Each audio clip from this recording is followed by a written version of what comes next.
नमस्कार सभी को। इस सुंदर क्रिसमस के सीजन में आप सभी को मेरा हार्दिक शुभकामना और क्रिसमस की बधाई।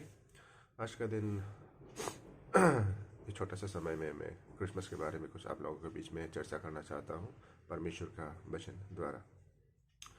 क्रिसमस देखा जाने से दुनिया संसार में सबसे ज़्यादा मनाया जाने वाला एक फेस्टिवल है। केवल क्रिश्चियंस मसीही लोगों के बीच में नहीं बल्कि नॉन बिलीवर्स गैर मसीही लोगों के बीच में भी मनाया जाने वाला एक यूनिवर्सल और वर्ल्ड वाइड रिकॉग्नाइज्ड फेस्टिवल है। ट्रेडिशनली क्रिसमस मनाया जाता है इस धर्मगुरु ईसाई धर्म का धर्मगुरु यीशु मसीह के जन्मदिन के तौर पर मनाया जाता है, जो कि कैलेंडर ईयर में 25 दिसंबर में पड़ता है। ये एक एनुअल कमेमोरेशन है, एनुअल बर्थडे सेलिब्रेशन और एनिवर्सरी सेलिब्रेशन, जो कि केवल जैसा मैंने कहा क्रिश्चियंस मसीही लोगों के लिए नहीं बल्कि सारा दुनिया संसार में, सारा देश दुनिया में माने जाने वाला एक रिलीजियस कल्चरल हॉलीडे के रूप में मनाया जाता है।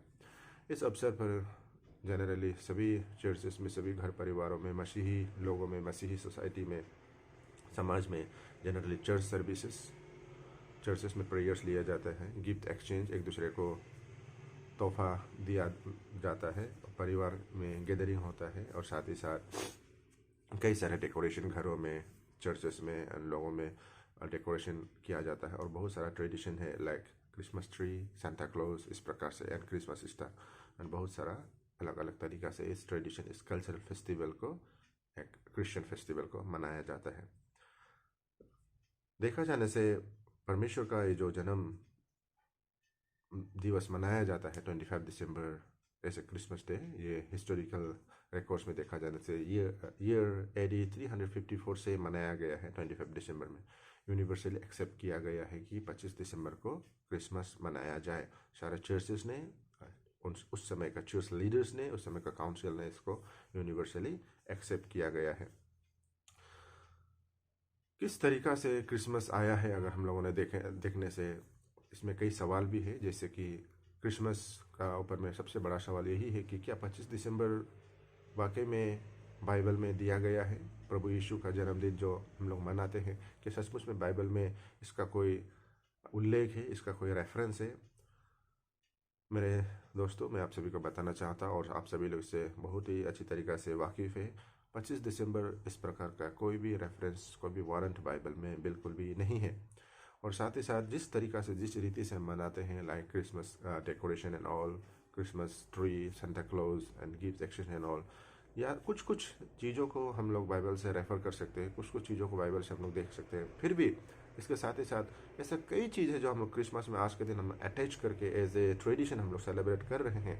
कई सारा चीज़ बिल्कुल भी बाइबल में डायरेक्ट रेफरेंस में नहीं है, फिर भी हम सब आज के दिन में क्रिसमस मना रहे हैं। और यही शायद कुछ कुछ कारणों का वजह से है कि हम लोगों का क्रिसमस सेलिब्रेशन आज के दिन में बहुत ही सवाल में है, जो कि सही तरीक़ा से परमेश्वर को जिन्होंने ग्रहण नहीं किया, और बहुत सारा स्केप्टिक लोग जो परमेश्वर को जानते हुए भी बहुत सवालों से घिरा हुआ है उनका दिल दिमाग, उनका सोच में इस क्रिसमस को लेकर के।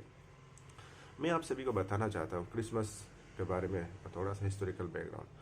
जनरली क्रिसमस इस हिसाब से आया है, yes we don't have any warrant in the Bible but still किस हिसाब से आया है बोलने से, रोमन साम्राज्य जो एक समय में रोमन सारा दुनिया में कल्चरली एंड लेट मी से कल्चरली सारा दुनिया को और शासन कर रहा था। स्पेशली प्रभु यीशु का जन्म होने वाला समय में भी यहूदी देश में भी रोमन साम्राज्य का हुकूमत था। सारा Europe and many parts of Asia Roman government का अंदर में था, रोमन एम्पायर के अंदर में था। रोमन्स लोग पहले परमेश्वर का इस वचन को, परमेश्वर का इस प्रचार को उन लोगों ने पहले नकारा। बाद में फिर उन्हीं रोमन्स गवर्नमेंट ने, उन्हीं रोमन साम्राज्य ने इस परमेश्वर का वचन को, परमेश्वर का नियम को, और मैं कहूँगा परमेश्वर का इस धर्म को, इस जो धर्म प्रचार को उन्होंने एक्सेप्ट किया, और बाद में उन्होंने रोमन गवर्नमेंट का ऑफिशियल रिलीजन भी डिक्लेयर किया। ये क्रिसमस किस प्रकार से आया है आज का दिन में बोलने से मैं आप सबको बताना चाहता हूँ। पुराने समय में रोमन साम्राज्य में एक फेस्टिवल हुआ करता था, सटरनुला, जो कि दिसंबर के महीना में एक हफ्ता का एक फेस्टिवल होता था। दिसंबर का महीना में लगभग दिसंबर 17 तारीख से लेकर के 25 तारीख के बीच में एक हफ्ते का एक फेस्टिवल हुआ करता था। ये फेस्टिवल देखा जाने से मॉरली नियम का उसमें कोई नियम, उसमें कोई कानून नहीं होता था। हम लोग अगर हिस्टोरिकल रिकॉर्ड्स में देखा जाने से इस सैटर्नेला फेस्टिवल में इस प्रकार से तो 1 वीक के लिए, एक हफ्ते के लिए सारा रोमन एम्पायर के अंदर में, रोमन सोसाइटी के अंदर में सारा कोर्ट कचहरी सब कुछ बंद होता था। उसमें कोई कानून का कोई भी रोक रुकाव, कानून का रुकावट, कानून का रोक टोक इस प्रकार से नहीं रहता था। उस एक हफ्ते के फेस्टिवल में कोई भी कुछ भी काम कर सकता था, उसको कानूनन उसके ऊपर में कोई रोक टोक नहीं है। तो देखा जाने से बहुत सारा उसमें पीने पाना, झगड़ा होना, चोरी होना, मर्डर होना, बहुत एक दूसरे को इमोरल एक्टिविटी, गंदा काम करना, सब कुछ चलता था, सब कुछ अलाउड था, परमिशेबल था एक हफ्ते के लिए। उसमें कोई कानूनी रोक टोक, कानूनी नियम इस प्रकार से रुकावट, कोर्ट उसमें कोई केस नहीं कर सकता था। जैसे कि मैंने आपको बताया, रोमन साम्राज्य, रोमन एम्पायर यूरोप का काफ़ी बड़ा हिस्सा में और साथ ही साथ एशिया का काफ़ी बड़ा हिस्सा में उनका ताकत, उनका साम्राज्य फैला हुआ था। और उन लोगों ने इस क्रिश्चियन धर्म को, इस प्रचार को भी उन लोगों ने ऑफिशियली एक्सेप्ट किया, अडोप्ट किया, ऑफिशियल रिलीजन बोलकर डिक्लेयर किया। तो उन लोगों ने इस क्रिश्चियन धर्म को, इस प्रचार को बढ़ावा के लिए, इस क्रिश्चियन नया एक रिलीजन को और इनको प्रमोट करने के लिए उन लोगों ने सैटर्नेला का भी इस्तेमाल किया, जो हम लोगों ने हिस्ट्री में इस प्रकार से सीखने को मिलता है, जानने को मिलता है, इस प्रकार का इन्फॉर्मेशन। यह सैटर्नेला फेस्टिवल जो कि काफ़ी बड़े मात्रा में लोग इसको फॉलो करता था, इसको सेलिब्रेट करता था, इसको पार्टिसिपेट करता था। इस सैटर्नेला फेस्टिवल को भी उन लोगों ने क्रिश्चियन सोसाइटी में एक्सेप्ट किया, क्रिश्चियन सोसाइटी में अडॉप्ट किया। मैं अडॉप्ट का इस्तेमाल करना चाहूँगा, अडॉप्ट किया, ताकि इस सैटर्नेला फेस्टिवल को फॉलो करते करते काफ़ी लोग क्रिश्चियन सोसाइटी में भी ज्वाइन आ जाए और उनका क्रिश्चियन धर्म को स्वीकार करके क्रिश्चियन पॉपुलेशन काफ़ी बढ़ जाए।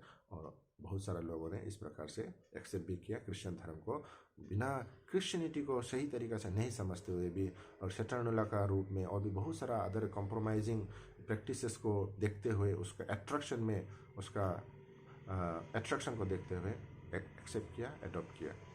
तो लोगों का सवाल यही है, क्या सचमुच में प्रभु यीशु ने 25 दिसंबर को जन्म लिया है? क्या सचमुच में 25 दिसंबर 25 दिसंबर को हम सभी को क्रिसमस मनाना चाहिए? ये है लोगों का सवाल। क्या सचमुच में हम सभी को ये जो एक फेस्टिवल है, जो कि पगन इन्फ्लुएंस, पगन बैकग्राउंड से अडॉप्ट किया गया, और बहुत सारा प्रैक्टिसेस लाइक सेंटा क्लॉज, और बहुत सारा like Christmas tree and all, gift exchange and all, ये सब चीज़ क्या हम सभी को करना चाहिए? क्या सचमुच में बाइबल में, जैसे मैंने पहले आपको बताया, बाइबल में इसका कोई डायरेक्ट रेफरेंस नहीं है, though we can see many other things, जिससे कि हम लोगों को समझ करके, परमेश्वर का वचन को सही तरीके से अध्ययन करके, समझ करके हम लोग इसको आगे लेके जा सकते हैं। फिर भी कोई डायरेक्ट रेफरेंस तो नहीं है। मैं आप सभी को बताना चाहता हूँ, परमेश्वर का जन्मदिन 25 दिसंबर केवल डाउट में घिरा हुआ नहीं है। परमेश्वर का जन्म का साल भी बहुत ही सवालों से घिरा हुआ है। परमेश्वर का साल जो हम लोग आज मनाते हैं, दिस ईयर 2020, हम लोगों का मानना है कैलेंडर, ग्रेगोरियन कैलेंडर के हिसाब से परमेश्वर का जन्म होने वाला 2020 साल हो चुका है। फिर भी इसमें भी कैलकुलेशन में एक मिस्टेक है। इस बारे में मैं आगे आप लोगों का आने वाले दिनों में आप लोगों के साथ में चर्चा करूंगा, आप लोगों के साथ में शेयर करूंगा। परमेश्वर ने 0 AD और 0 BC में भी जन्म नहीं लिया। इसमें भी 3-4 साल, 5 साल का कोई हेर फेर है।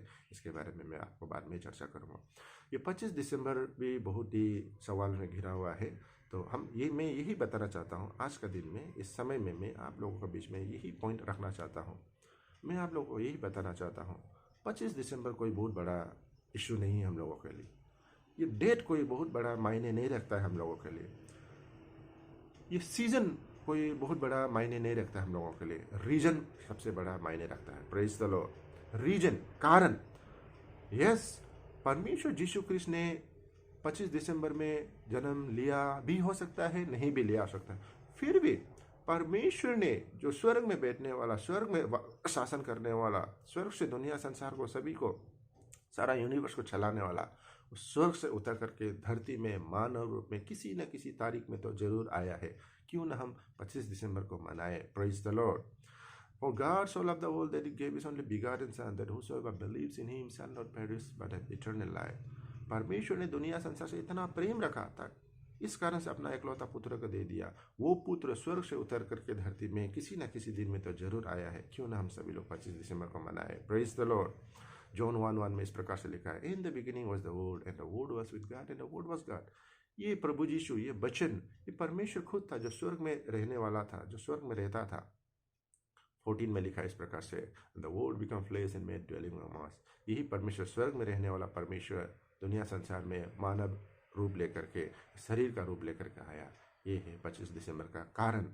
तारीख हम सभी के लिए कोई बड़ा मायने नहीं रखता है, कारण हम सभी के लिए मायने रखता है। यही परमेश्वर जो हम सभी के लिए साल्वेशन, उद्धार लेके आया, परमेश्वर का साल्वेशन का प्लान लेके आया, ताकि हम सभी लोग जो अगर इस प्रभु यीशु का प्लान को समझ करके, इस प्लान को कबूल करके हम सभी लोग उसको स्वीकार करें और अपनाएं, हम सभी लोग अपना पास्ट लाइफ को, हम सभी लोग अपना पुराना जीवन को, हम सभी लोग परमेश्वर का वचन के बिना, परमेश्वर का ज्ञान के बिना किस प्रकार से जी रहे थे, उन सभी चीज़ से पछतावा करके परमेश्वर का पुत्र को अगर हम अपनाए, साल्वेशन हम सभी को मिलेगा। Praise the Lord.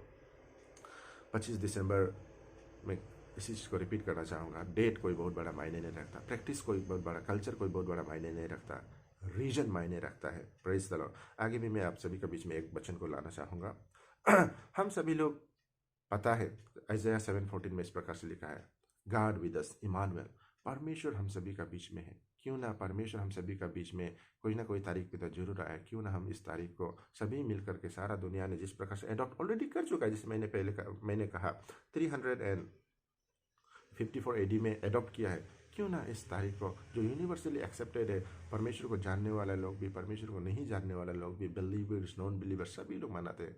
क्यों ना गॉड विद अस, इमानुएल, परमेश्वर हम सभी के बीच में है। क्यों ना हम सभी लोग 25 दिसंबर को मनाएं। 25 दिसंबर में कौन सा बुराई है? 25 दिसंबर में यस बुराई है। हिस्टोरिकली देखा जाने से एक पगान इन्फ्लुएंस से अडॉप्ट किया गया फेस्टिवल को लिया गया है, but we don't celebrate with that motive, with that intention. जिस प्रकार से लोग अट्रैक्ट होकर के उस फेस्टिवल को अट्रैक्ट होकर के क्रिश्चियन धर्म को उन लोगों ने एक्सेप्ट किया, स्वीकार किया, हम लोगों ने इस प्रकार से स्वीकार नहीं किया। हम लोगों ने परमेश्वर प्रभु यीशु मेरे लिए आया, परमेश्वर यीशु आपके लिए आया, मेरे लिए उद्धार लाया, आपके लिए उद्धार लाया, मेरे लिए क्षमा लाया, आपके लिए क्षमा लाया, मेरे लिए शांति लाया, आपके लिए शांति लाया। परमेश्वर खुद मेरे साथ में इमानुएल का रूप में रहने के लिए आया। इस चीज़ को मान करके हम लोग 25 दिसंबर को मनाते हैं। क्यों ना हम सभी लोग 25 दिसंबर को इस खुशहाली के मैसेज के साथ में मनाएं। सचमुच में परमेश्वर प्रभु यीशु आपके साथ भी है, मेरे साथ भी है। परमेश्वर यीशु का उद्धार आपके लिए भी है, मेरे लिए भी है। परमेश्वर का क्षमा आपके लिए भी, मेरे लिए भी है। परमेश्वर का शांति आपके लिए भी, मेरे लिए भी है। ये 25 दिसंबर, ये तारीख, बहुत सारे स्कैप्टिक लोग जिसका दिल दिमाग में आज भी कई सारे सवाल है इस दिसंबर को 25 को लेकर के, इस क्रिसमस डेट्स को लेकर के, उन लोगों का जैसे हम लोग डाउटफुल क्रिश्चियन नहीं होकर, यस ये डेट कोई बड़ा बात नहीं है, रीजन बड़ा बात है। परमेश्वर ने आपके लिए और मेरे लिए जन्म लिया है। क्यों ना हम सभी लोग मिल करके परमेश्वर का इस जन्मदिन को सही मीनिंग को समझ करके, सही रीजन को समझ करके, सही परमेश्वर का आशीष को समझ करके मनाएं। सभी को इस 25 दिसंबर क्रिसमस का शुभकामनाएं। प्रेज द लॉर्ड, आमीन।